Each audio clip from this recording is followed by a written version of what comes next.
When sexual arousal begins, the nervous system, specifically the parasympathetic branch, sends signals to dilate blood vessels in the pelvic region. In the testicles, blood rushes in faster than the venous system can drain it. This is intentional. The body is preparing for something. The testicles can increase in size by up to 50% during this process. The epididymis, that coiled tube sitting behind each testicle, about 6 meters long if uncoiled, fills with fluid. The prostate activates. The seminal vesicles begin secreting. Everything is loaded and waiting. Under normal circumstances, this whole system gets a release valve, orgasm. Muscle contractions expel fluid. Blood vessels return to baseline. The parasympathetic signal winds down, and the sympathetic system takes over. Everything drains. Done. But what happens when that release never comes? If arousal stays high for a long time, without orgasm or ejaculation, that extra blood and fluid don't leave the area quickly enough. The blood stays, the fluid stays, and the body starts to feel it. This condition has an actual clinical name, epididymal hypertension, and the discomfort comes from 3 simultaneous sources, which is why it can feel surprisingly intense. Source 1. Vascular congestion.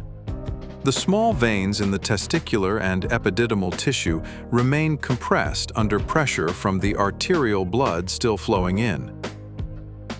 The tissue is essentially caught between incoming pressure and nowhere to drain. Source 2. The cremaster muscle. The cremaster muscle, responsible for raising and lowering the testicles, stays partially contracted during arousal. Hold any muscle in sustained contraction and it aches.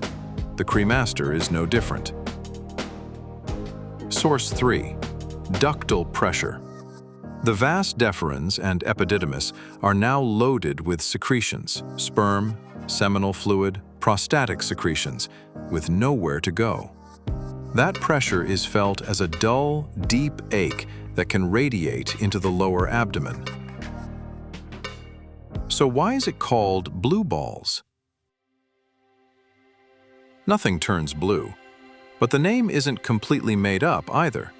In prolonged congestion, the pooled venous blood does become more deoxygenated over time. Deoxygenated blood is darker. Clinically, in extreme cases, it can give tissue a slightly dusky hue, which is exactly where the name blue balls comes from. But in this case, the effect is so subtle it's essentially invisible. This isn't exclusively a male phenomenon. Females experience a physiologically parallel process. During arousal, the clitoris, labia, and vaginal walls all engorge with blood. The same parasympathetic mechanism, the same vascular dilation.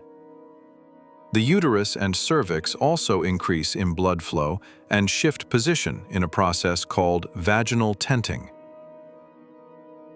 When arousal is prolonged without resolution, all of that congestion persists. The result is a heavy, throbbing, aching sensation in the pelvis, sometimes called pelvic congestion in clinical literature. It's less discussed, less named colloquially, but the underlying physiology is nearly identical. The difference is mostly cultural. One has a catchy nickname and decades of jokes. The other is largely invisible in public conversation.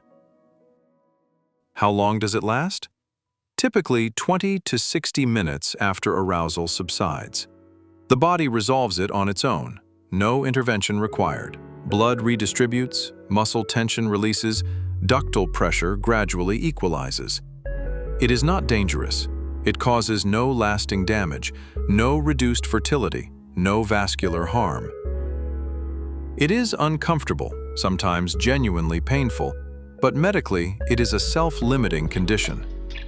One important note: any testicular pain that is severe, sudden, or doesn't resolve, especially if it's accompanied by nausea, vomiting, or one testicle sitting significantly higher than the others, should be evaluated immediately. This could be testicular torsion, a mechanical twisting of the spermatic cord that cuts off blood supply entirely.